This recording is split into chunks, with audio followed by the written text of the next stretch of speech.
Hello, Internet, is I'm Malik Aaron, and it's review time again.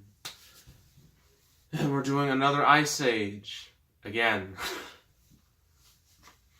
The third in the series. We already did the first and the second one, so it only makes sense we do the third. And the third is Dawn of the Dinosaurs, and this is at this point that the franchise jumped the shark.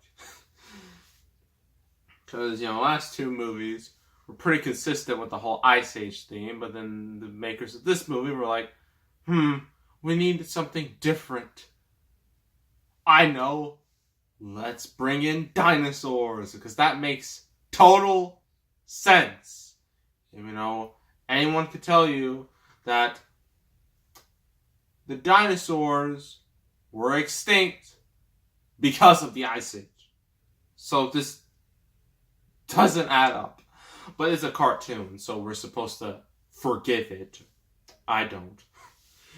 Because, for obvious reasons. So our main cast of characters from the last movie have returned. You got Manny. Oh, wrong. But you got Manny the Mammoth. You got Diego the Saber-toothed Tiger. You got Sid the Sloth. You got Crash. Well, Crash in this picture. You got Scratton as Acorn. Then, on the back, we have Crash and Eddie on top. And then we got our new character, Buck, who is voiced by Simon Pegg. And is, in my opinion, the best part of this entire movie. But I'll get to that later. Also, there's no Ellie on this cover. I'm like, wow, you're just going to do Ellie like that? I mean, she was a major part of the last movie. I mean, she doesn't have that big of a role. Actually, she does. She's pregnant. You think that'd be a big deal, but nah. It's not. So, yes. Ice Age 3. This movie, it continued the downwards slope. Not quite as bad as, things would become, but it was still very mixed.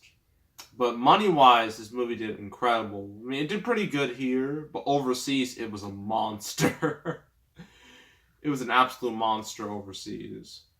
I think it was the third biggest movie of 2009. And when number 1 and 2 are Avatar and Harry Potter and the Half-Blood Prince, that's not bad at all. I mean, this movie made more than Transformers 2, and that movie was a massive hit despite a horrible reception. This was during that time where some people said, oh, you don't need good reviews to be successful. And for years, that was the case, sadly. But now people are starting to get a bit smarter, thanks to Rotten Tomatoes. Because Rotten Tomatoes has had more influence on how movies do. If your movie has a bad score, the chances of it bombing increase. But there's still the thing, bad movies do well, and good movies do bad. And that happens, which is very, very annoying. But, So, but part of me kind of likes the era of, the late early 2000s, the first decade of the 2000s, because it was actually fun and not so freaking political with everything. It was a simpler time. So at least it has that going for it. So the plot, well, there's not much. It doesn't explain much because kids' movies don't feel like they need to explain anything. And because they think, oh, kids are stupid. They don't know anything. We don't need to tell them about plot or characters or what's been going on. They don't care. So, in the coolest, I want to stab myself already. We're only 3 words in, and I'm already feeling those vibes. Ice Age Adventure Yet, Manny, and the Herd. What's wrong with family? I guess family doesn't count. Whatever. discover a lost world of ferociously funny dinosaurs, including a cranky T-Rex who's got a score to settle with Sid. I'll explain that in a minute. Meanwhile, Scrat goes nuts over the beautiful Scratette. Yes, they have a female Scrat now. Another gimmick. But is she trying to win his heart or steal his acorn? So, like the other Ice Age movies, this is split up mainly into two parts. You got Manny and his friends on their little quest, while Scrat is on his own separate quest. Scrat is he's the main comic relief, but at this point, everyone's starting to become the comic relief, and it's starting to really get annoying. Trust me, it gets even more annoying in the fourth one. So, I haven't seen this movie in years, so my memory is a bit fuzzy. But I do know, with Sid, is that he finds dinosaur eggs, and he thinks he's a mother, and there's so many things wrong with that. But the eggs hatch, and, these little dinosaurs, they think, Sid's their mommy, and it's... Of course, the T-Rex gets pissed because that's her kids. And her poor kids think that Sid, the sloth, is their mother. And it reminds me of Angry Birds, the movie, when it's almost like is exactly like Angry Birds, the Angry Birds movie, where it was like at the beginning of the movie where Red, Jason Sudeikis, he was going to like a birthday party. And then, like, one shenanigan leads after another, and then he cracks the egg. Well, his head gets stuck in the egg, and then the kid doesn't know any better, and he's just like, Daddy! And it's a super awkward situation. That's exactly what happens here with Sid and the T-Rex and the T-Rex's kids. So, and also Ellie's pregnant. Of course, they wouldn't show that. I guarantee you, somewhere on the internet, there's some sick fan fiction about it. I don't want to look it up. I don't need to look it up. My childhood has been destroyed too many times the count. I don't need another thing destroying it. So please don't look that up. That'd be horrifying. I do know, like, this dinosaur world, if you will, it's underground, more or less. It's like its own separate... It's like...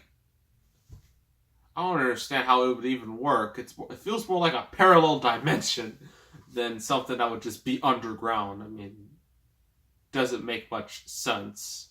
And you would think all the dinosaurs would be dead, but no. Apparently they lived underground. And you're just like, how?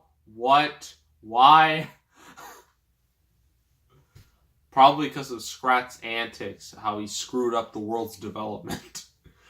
But also I think in the first movie, Manny, Sid, and Diego, they're going across this room, and it shows like all these things, frozen. There's supposed to be visual gags, there's like a UFO there, and then it shows a dinosaur, and they're like, okay, dinosaurs are dead. But in this movie, no, they're not dead. So this movie is broken its own continuity. So that's a great sign. But eventually our main group of characters, they all reach Dinosaur World, and then they meet Buck, who is pretty used to Dinosaur World at this point. So they join him, and then they have to... I forgot the rest of the plot.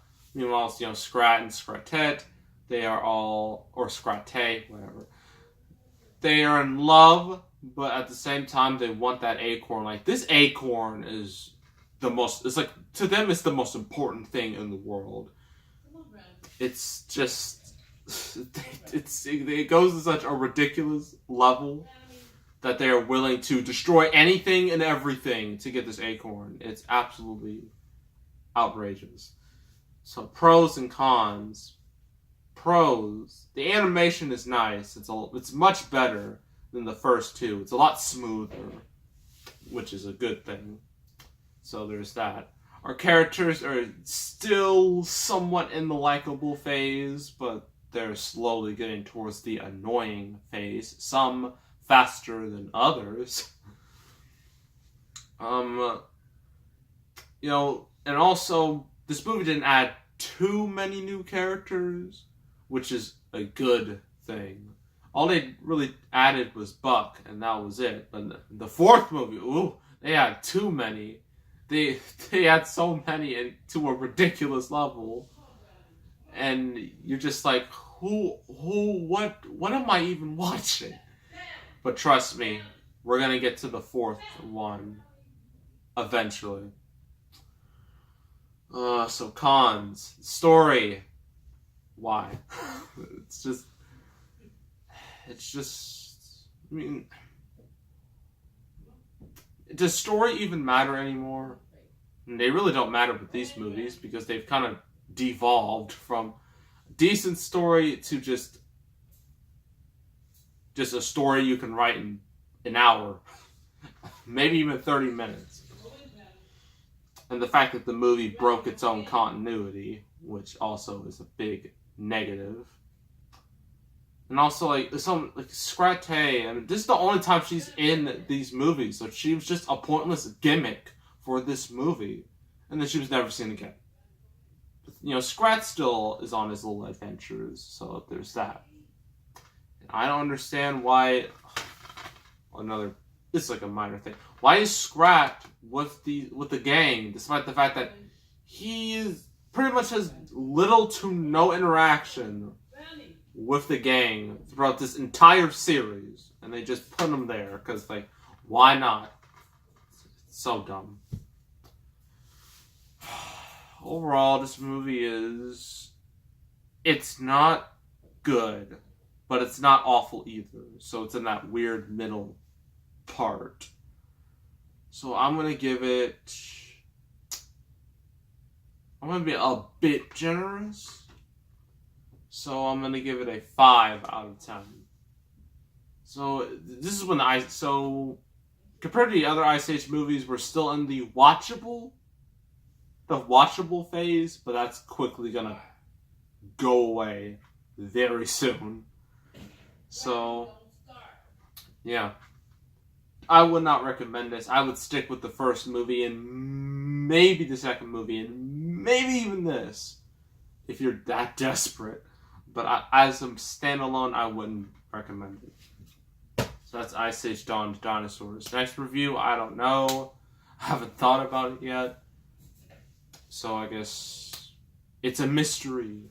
So make sure to subscribe, like this video, leave a comment, and I will see you all next time, and I am out.